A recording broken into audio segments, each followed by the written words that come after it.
आदरणीय विद्यासागर गुप्ता जी, आदरणीय भोला बाबू, रुचिरा जी, प्रख्यात लेखक श्री पवन वर्मा जी, यहाँ उपस्थित महानुभावों, देवियों, सज्जनों, राजकमल प्रकाशन द्वारा प्रकाशित इस पुस्तक के लोकार्पण के अवसर पर उपस्थित होकर मुझे खुशी हो रही है और मुझे पूरा विश्वास है कि स्वर्गीय बालकृष्ण गुप्ता जी के लेखों का या संसद में उनके भाषणों का यह संग्रह और उसके अलावे कुछ अन्य लेखों के जरिए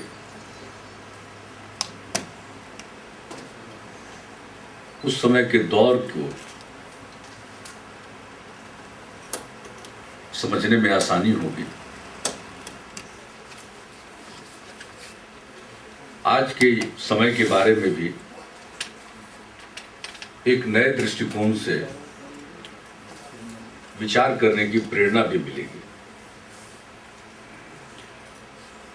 बालकृष्ण गुप्ता जी लोहिया जी के अनन्य मित्र थे, उनके सहयोगी थे, साथी थे और वैचारिक स्तर पर दोनों के संबंध थे।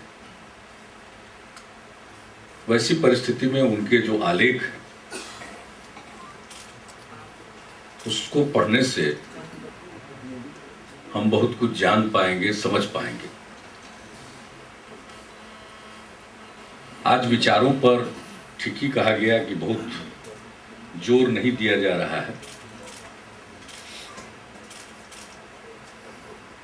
अभी क्यों हो रहा है इस पर अलग अलग राय होगी। भोला बाबू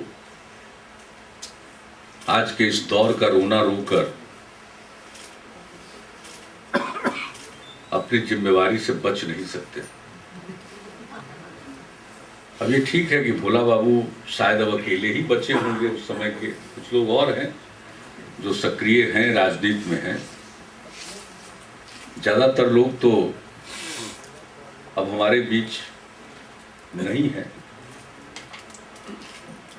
या तो इस दुनिया को छोड़ चुके हैं या उनका सार्वजनिक जीवन से कोई लेना देना नहीं है। दोनों प्रकार के लोग हैं। लेकिन आज के हालात जो पैदा हुए हैं जिसमें विचारों का महत्व घटा है, तो ये अचानक तो नहीं हुआ होगा। जब कोई चीज लुढ़कती है तो लोहिया जी ने खुद भी कहा कि कोई टेका नहीं रहता। तो ढलान पर चीजें लुढ़कने लगी थी उनके समय में। जब पहली बार उन्होंने उनकी प्रेरणा से 9 राज्यों में गैर कांग्रेसी सरकारें बनी और कांग्रेस के बारे में जो एक आम धारणा थी कि दिल्ली हो या राज्य, अब 57 में अपवाद स्वरूप केरल में कम्युनिस्टों की सरकार बनी या वो मजबूत हुए। लेकिन पूरे देश में तो दिल्ली हो या राज्य हो, हर जगह अकेले कांग्रेस थी। तो 67 में तो पहली बार झटका लगा, कांग्रेस को बहुत बुरा झटका लगा। लेकिन जो उस समय के लोग थे उन्होंने भी तो इस मुहिम को झटका दिया। ये प्रयोग हुआ था संवित सरकारों का, तो उस प्रयोग को भी लोगों ने झटका दिया, उस समय के दौर में भी झटका दिया। तो ये सिलसिला तो आगे भी बढ़ता ही गया। 10 साल के बाद फिर एक अवसर आया जब जेपी के नेतृत्व में आंदोलन की शुरुआत हुई। संपूर्ण क्रांति का उन्होंने आह्वान किया। लोग जेपी से पूछते थे कि भाई संपूर्ण क्रांति के बारे में कुछ बताइए, इसका मतलब क्या है। क्रांति के बजाय आप संपूर्ण क्रांति शब्द का प्रयोग करते हैं, तो इस संपूर्ण क्रांति का आपका कंसेप्ट क्या है, अर्थ क्या है? तो मुझे अच्छी तरह याद है गांधी मैदान की एक सभा में 1974 में उन्होंने बोलते हुए कहा कि लोहिया की सप्त क्रांति ही हमारी संपूर्ण क्रांति। तो जो लोहिया जी की सप्त क्रांति है वही मूल चीज है। अब उसको पकड़कर आगे बढ़ना चाहिए था, लेकिन जो 77 का भी दौर आया उसमें भी जीपी की बातों को ही नजरअंदाज कर दिया गया। तो ये दौर जो आज बना है उसमें सबका योगदान है, सब लोगों का योगदान है। जब इमरजेंसी लादा गया तो हम लोग तो बिल्कुल युवा थे, अपने ग्रेजुएशन तक की पढ़ाई इंजीनियरिंग की पूरी की थी और 74 आंदोलन में हम लोग थे। लेकिन बहुतेरे लोग थे जिनको इमरजेंसी के दौरान 20 सूत्री कार्यक्रम भाग गया था। वो जो संघर्ष था इमरजेंसी का, कितने लोग झेल पाए? बहुत लोगों को 20 सूत्री कार्यक्रम अच्छा लगने लगा था। तो जो दौर चला है, हर दौर में कहीं ना कहीं जो मूल अवधारणा थी किसी भी आंदोलन की या समाजवादी विचार की, उसके साथ तो प्रारंभ से ही उसके लिए कौन सा शब्द का प्रयोग करें? धोखा शब्द का प्रयोग करेंगे तो जरा ज्यादा कटु हो जाएगा, लेकिन उसके प्रति बोलने में जितनी प्रतिबद्धता थी, एक्शन में उतनी प्रतिबद्धता नहीं रही। तो इन सब चीजों का असर है। और आज का तो दौर है, ये दौर देख करके लगता है कि उस समय के जितने भी समझौते हुए वो दौर भी बेहतर था आज के दौर से, इसमें कोई शक नहीं। आज के दौर में तो अगर कोई बात आप कहिए, उसको सुनने के लिए कोई तैयार नहीं, उसके लिए कौन जिम्मेवार? अब पवन वर्मा जी ने भारतीय मध्यम वर्ग की महानता का जिक्र किया है, तो भाई आखिर ये किनकी महानता है जिसके चलते आजकल हम लोग बहुत ही पांडित्यपूर्ण बातों को सुन रहे हैं? और लोग हैं कि चेतने को तैयार ही नहीं हो रहे। बातें स्पष्ट होती जा रही है, लेकिन फिर भी बहुत लोगों को एक ऐसा माहौल बना। तो मेरे हिसाब से ये माहौल बना, इसमें तो सब लोगों को सोचना होगा कि वाकई इसको विचार की तरफ ले जाए। अब जिसके पास जो काम हो उसी में उसको लागू करने की कोशिश करे। कोई साहित्य के क्षेत्र में है वही काम करे, कोई पत्रकारिता के क्षेत्र में वही काम करे, कला के क्षेत्र में वही काम करे।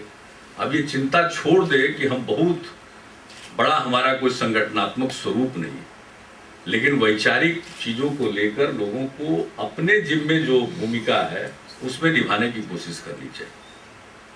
हमने बिहार में, हम कोई दावा नहीं करते, लेकिन लोहिया जी के विचारों को कुछ हद तक जहां भी लागू करने की गुंजाइश मुझको लगी, हमने लागू करने की कोशिश की। चाहे वो नर नारी समता का प्रश्न हो, चाहे समाज के दबे कुचले लोगों के लिए विशेष अवसर, यानी समान अवसर का लाभ उठा सकें, उसके लिए उनको विशेष अवसर मिले। आप हाशिए पर पड़ी दुनिया के बारे में ही आपका हाशिए पर पड़ी दुनिया ही किताब का नाम। और समाज में जो हाशिए पर पड़े हुए हैं, दुनिया तो पूरी हाशिए पर है, इंसान तो हाशिए पर है, लेकिन जैसी भी दुनिया है इसमें भी बहुत लोग हाशिए पर पड़े हुए। तो जो हाशिए पर पड़े हुए लोग हैं उनको भी मुख्य धारा की तरफ लाने के लिए जो कदम हो सकते थे।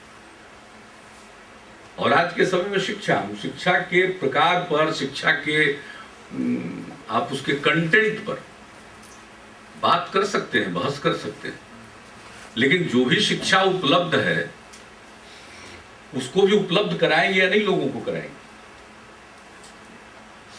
वो शिक्षा भले ही हमारे सोच के अनुरूप न हो, वो जो हमारा समाजवादी सोच है उसके अनुरूप वो बिल्कुल न हो, लेकिन जो भी है उसको पढ़ाएंगे तो, शिक्षित तो बनाएंगे उसको साक्षर तो बनाएंगे। आज तो समस्या इस बात की है कि दुनिया में विकास का ढिंढोरा पीटा जा रहा है और अभी भी निरक्षर लोग हैं। अपने देश में इतने निरक्षर हैं, पुरुष निरक्षर, महिलाएं निरक्षर। तो हम सबको साक्षर तो बना ले कि कोई गलत कागज पर किसी से दस्तखत तो न करा ले। तो इन सभी विषयों पर, चाहे हाशिए पर पड़े हुए लोग हों, समाज का वो तबका हो, उसको मुख्य धारा में लाने के लिए, और इसके लिए बहुत सुनना पड़ता है, झेलना पड़ता है हमको भी। हमने कोशिश की है अपने काम में कि किसी प्रकार का हम तनाव पैदा न करें और बगैर तनाव पैदा किए काम, क्योंकि एक दौर ये भी चला है कि काम करने की जरूरत नहीं है, बात छेड़ दो, समाज में तनाव पैदा कर दो और राजनीति की रोटी सेकते रहो। लेकिन हम लोगों ने ठीक उल्टा किया कि तनाव मत पैदा करो, जितना दूर तक कर सकते हो कर दो। तो उसका भी खामियाजा हम लोगों को भुगतना पड़ता है। बहुत लोगों से लोग पूछते हैं कि क्या शिकायत है, कोई सब्सटेंटिव कारण नहीं बताते, फिर भी शिकायत है। शिकायत वही होगी कि हाशिए पर जो पड़े लोग थे उनको मुख्य धारा से जोड़ने की हमने हिमाकत कर दी। हो सकता है और कोई तो कारण है नहीं। तो इस तरह से कोशिश जो जहां है उसको करनी है, जो जहां पर है उसको अपनी कोशिश करनी पड़ेगी। और मैं समझता हूं इस किताब में जितने लेख हैं उससे लोगों को बहुत कुछ जानने और समझने, और मैं तो पढ़ नहीं पाया हूं, मैंने सिर्फ जो संपादकीय टिप्पणी है उसी को देखा है। तो कुल मिलाकर मुझको ऐसा लगता है कि ये किताब बहुत उपयोगी होगी और लोग इसका अध्ययन करें, और मैं तो समझता हूं कि लोगों को प्रेरित करना चाहिए। रुचिरा जी बहुत पत्रकारिता के क्षेत्र में भी उन्होंने बहुत ही बहादुरी का परिचय दिया। अब आज के दौर में तो ऐसे लोगों को आइकॉन बन के सामने आना चाहिए। तो कहाँ पढ़ाने चली गई न्यूयॉर्क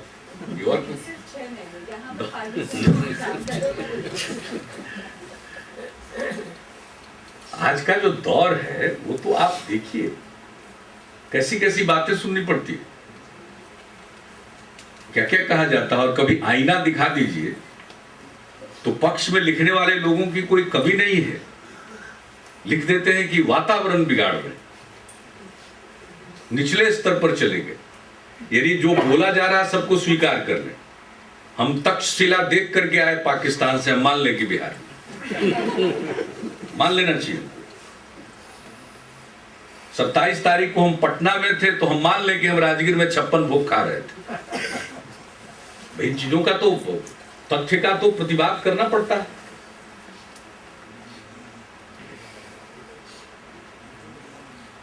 तो पता नहीं क्या चल रहा है, क्या दौर चल रहा है। और मैं तो बराबर कहता हूं भाई, लिखने वाले और पढ़ने वाले उनके लिए तो और ज्यादा ये चुनौतीपूर्ण है। जिनको लिखने पढ़ने से मतलब नहीं है वो शायद सारी चीजों को नहीं जानते होंगे, तो कोई भूल कर बैठे। लेकिन जो लिखने पढ़ने वाले लोग हैं, कलम चलाते हैं, अखबार में या लोगों तक सूचनाएं पहुंचाते हैं, चाहे वो इलेक्ट्रॉनिक मीडिया हो या प्रिंट मीडिया हो, उनको तो भाई सोचना चाहिए वो क्या रहा है देश में।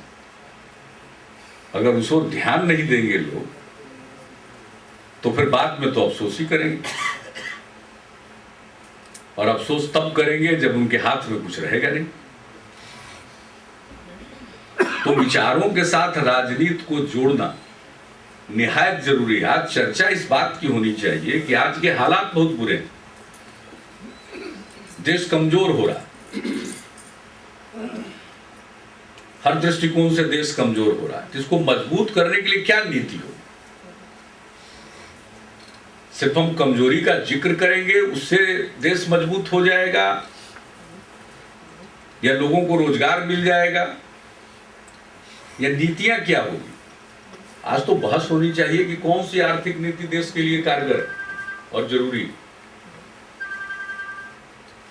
समाज को क्रियाशील करने के लिए और समाज को एकजुट रखने के लिए कौन सी सामाजिक नीतियां चलेगी।